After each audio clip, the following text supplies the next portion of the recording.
Dates ആക്കാം. അപ്പോൾ ഇന്ന് ഞാൻ വന്നേക്കുന്നത് അതായത് ഈ ഒരു ഓലക്കുട ചെയ്യുന്ന വീഡിയോയുമായിട്ടാണ് വന്നേക്കുന്നത്. ഈ ഓലക്കുട നമ്മുടെ വീട്ടിൽ തന്നെ അത്യാവശ്യം വേണ്ട സാധനങ്ങൾ, അത്യാവശ്യത്തിന് നമുക്ക് പെട്ടെന്ന് ചെയ്തെടുക്കാൻ വേണ്ടി നമ്മുടെ വീട്ടിൽ തന്നെ ഉള്ള സാധനങ്ങൾ വെച്ചിട്ട് ചെയ്തതാണ്. വളരെ പ്രൊഫഷണലായിട്ടൊന്നും ചെയ്തതല്ല. അപ്പോൾ അതിൻ്റെതായ ചില പോരായ്മകളൊക്കെ ഉണ്ട്. പക്ഷേ എന്നിരുന്നാലും അത്യാവശ്യം നമുക്ക് വേണ്ട അത്യാവശ്യത്തിന് വേണ്ട രീതിക്ക് ചെയ്തെടുക്കാൻ പറ്റിയ രീതിക്ക് ഞാനൊരു ചെറിയൊരു ഓലക്കുട അവിടെ ചെയ്തിട്ടുണ്ട്. അപ്പോൾ നമുക്ക് നേരെ വീഡിയോയിലേക്ക് പോകാം. അപ്പോൾ ഇന്ന് ഞാൻ എന്തൊക്കെ സാധനങ്ങൾ എടുത്തിട്ടുണ്ടെന്ന് ഒന്ന് കാണിക്കാം. ഇതൊരു പഴയ ഉരുളിയാണ്. നമ്മുടെയൊക്കെ വീട്ടിൽ ഉരുളി കാണുമല്ലോ, സാമാന്യം തിരക്കില്ലാത്ത വലിയൊരു ഉരുളിയാണ്. അപ്പോൾ നമുക്ക് ഈ ഭാഗമാണ് വേണ്ടത്, മോൾഡായിട്ട് ഈ ഭാഗമാണ് ഉപയോഗിക്കുന്നത്. പിന്നെ കുറച്ച് പഴയ ന്യൂസ് പേപ്പേഴ്സ് എടുത്തിട്ടുണ്ട്. പശ എന്ന് പറയുന്നത് വേറൊന്നുമല്ല, നമ്മുടെ വീട്ടിൽ മൈദമാവ് ഉണ്ടെങ്കിൽ മൈദമാവെടുത്ത് ഒന്ന് ചൂടാക്കി, വെള്ളമൊഴിച്ച് ചൂടാക്കി എടുക്കുമ്പോൾ ഒരു പശ രൂപത്തിൽ കിട്ടും. അത് ഒരുവിധപ്പെട്ട എല്ലാവർക്കും അറിയാം. പോസ്റ്ററൊക്കെ ഒട്ടിക്കാനായിട്ട് ഈ ഒരു പശ ഉപയോഗിക്കാറുണ്ട്. അപ്പോൾ നമുക്ക് വീട്ടിൽ തന്നെ ചെയ്തെടുക്കാൻ പറ്റുന്നൊരു പശയാണിത്. ഞാനിവിടെ ക്യാമറയിലൊന്നും കൊള്ളത്തില്ല കേട്ടോ, അത്രയ്ക്ക് വലുതാണ്. ഏകദേശം ഇതുപോലുള്ള ഒരു 2 പനയോല എടുത്തിട്ടുണ്ട്. ഇതും മറ്റൊന്നുകൂടി എടുത്തിട്ടുണ്ട്. ഒരു ഷീറ്റ് നനഞ്ഞ ന്യൂസ് പേപ്പർ എടുത്ത് ഉരുളിയുടെ മുകളിലായിട്ട് ഇങ്ങനെ വെച്ച് കൊടുക്കുന്നുണ്ട്. അതിനുശേഷം വീണ്ടും നമ്മൾ അതിൻ്റെ മുകളിലേക്ക് പശ ഒഴിച്ചിട്ട് ഉണങ്ങിയ ന്യൂസ് പേപ്പറാണ് ഇതിലേക്ക് വെച്ച് കൊടുക്കുന്നത്. വീണ്ടും ആ ന്യൂസ് പേപ്പറിൻ്റെ മുകളിലൂടെ പശ തേക്കുന്നു. വീണ്ടും അതിൻ്റെ മുകളിലേക്ക് വേറൊരു ന്യൂസ് പേപ്പർ വെച്ച് കൊടുക്കുന്നു.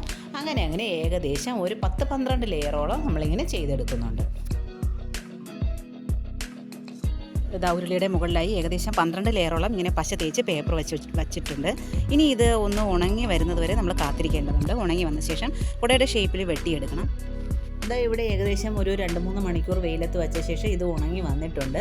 അപ്പോൾ നമ്മൾ ആദ്യം തന്നെ ഉരുളിയുടെ മുകളിൽ ഒരു നനഞ്ഞ ന്യൂസ് പേപ്പർ ഇടുന്നത് ഇതുപോലെ ഈസി ആയിട്ട് ഇങ്ങനെ ഉരുളി ഇളക്കി എടുക്കുന്നതിന് വേണ്ടിയിട്ടാണ്.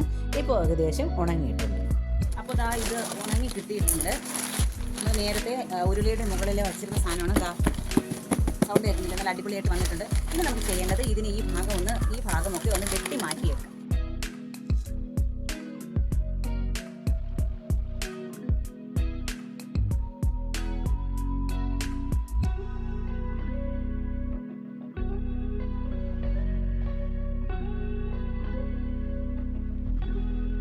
കുടയുടെ ഒരു സ്ട്രക്ചർ കിട്ടിയിട്ടുണ്ട്. ഈ ഭാഗമൊക്കെ ഇളകി ഇരിപ്പുണ്ട്. അതൊക്കെ നമുക്ക് പശയൊക്കെ വെച്ച്, പശയോ അല്ലെങ്കിൽ സെലോ ടാപ്പും ഒക്കെ വെച്ച് നമുക്ക് ഫിനിഷ് ചെയ്തെടുക്കാം. എൻ്റെ ജോലി ഒന്ന് എളുപ്പമാക്കുന്നതിന് വേണ്ടി ഞാൻ ആദ്യം തന്നെ ഇതിൽ സ്റ്റാപ്ലർ ചെയ്യുകയാണ് ചെയ്യുന്നത്. കുടയുടെ ഏതാണ്ട് ഷേപ്പൊക്കെ വന്നിട്ടുണ്ട്. ഇനി ചെയ്യേണ്ടത് ഇതിൻ്റെ സൈഡ് ഭാഗത്തായി നമുക്ക് കുറച്ച് സെലോ ടാപ്പ് ഒട്ടിച്ച് വയ്ക്കാം.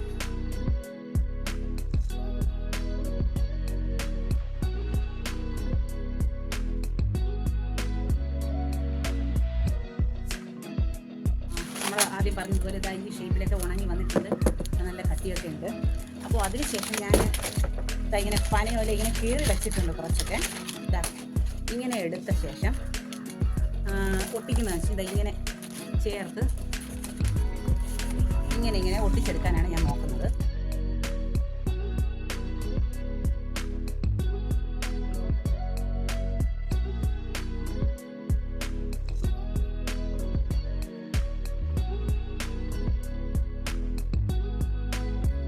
സ്റ്റാപ്ലർ വെച്ച ശേഷം ചിലയിടത്തൊക്കെ നമുക്ക് തച്ച് വയ്ക്കേണ്ടതായിട്ട് വന്നിട്ടുണ്ട്. അതുകൊണ്ട് തന്നെ ചിലയിടത്തൊക്കെ തയ്യലും വേണ്ടി വന്നിട്ടുണ്ട്.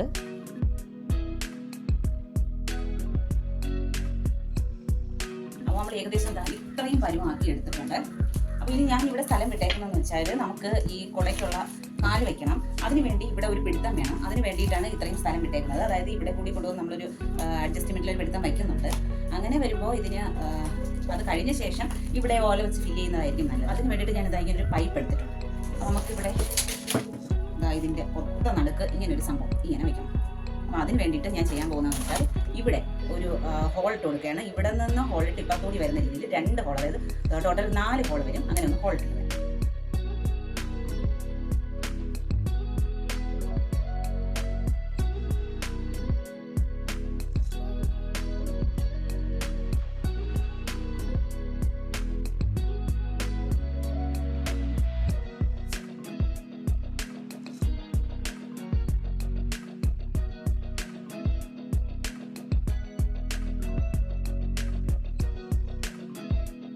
ഇതാ എല്ലാമൊക്കെ സെറ്റ് ചെയ്ത് ഏകദേശം ഇത്ര വരെ ആക്കിയിട്ടുണ്ട്. ഇനി ഇതാ ഈ ഭാഗം കൂടി നമുക്കൊന്ന് കവർ ചെയ്ത് വെക്കണം. ഇവിടെ ഈ പൈപ്പ് ആടാതിരിക്കുന്നതിന് വേണ്ടിയിട്ട് ഞാൻ ഇവിടെയും ഇതിൻ്റെ അടിഭാഗത്തുമായിട്ട് ഇതാ ഒരു പീസ് കാർഡ്ബോർഡ് വെച്ച് ഫിറ്റ് ചെയ്തേക്കാണ്. അതിനുശേഷം ഇനി ഈ ഭാഗവും കൂടി നമ്മൾ ഇതുപോലെ പനയോല വെച്ച് കവർ ചെയ്യും.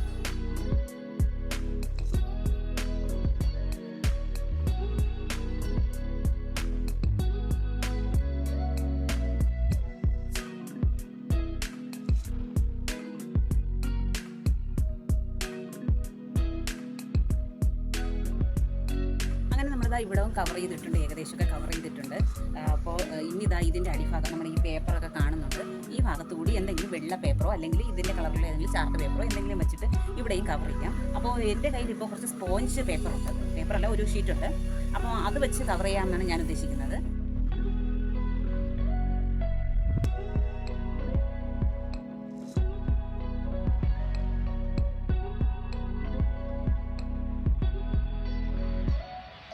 ഞാനിവിടെ ഇത് പിടിച്ചിരിക്കുന്നതിന് വേണ്ടി ഡബിൾ സൈഡ് സെലോ ടാപ്പാണ് ഒട്ടിക്കുന്നത്. ഡബിൾ സൈഡ് സ്റ്റിക്കർ അല്ല, ഡബിൾ സൈഡ് സെലോ ടാപ്പാണ്. ഇത് രണ്ട് വശത്തും ഇതിന് ഗമ്മുണ്ട്, അതാണ് ഞാനിവിടെ ഒട്ടിച്ചു കൊടുക്കുന്നത്.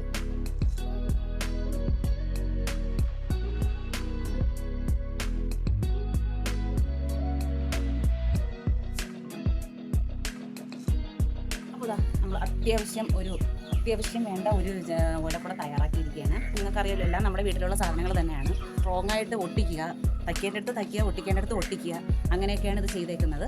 അപ്പോൾ ഈ വീഡിയോ എല്ലാവർക്കും ഇഷ്ടപ്പെട്ടു എന്ന് കരുതുകയാണ്. അപ്പോൾ നിങ്ങൾക്കും അത്യാവശ്യമുണ്ടെങ്കിൽ ഇതുപോലുള്ള സാധനമൊക്കെ സ്വന്തമായിട്ട് വീട്ടിൽ തന്നെയൊക്കെ ഉണ്ടാക്കാൻ ശ്രമിക്കുക.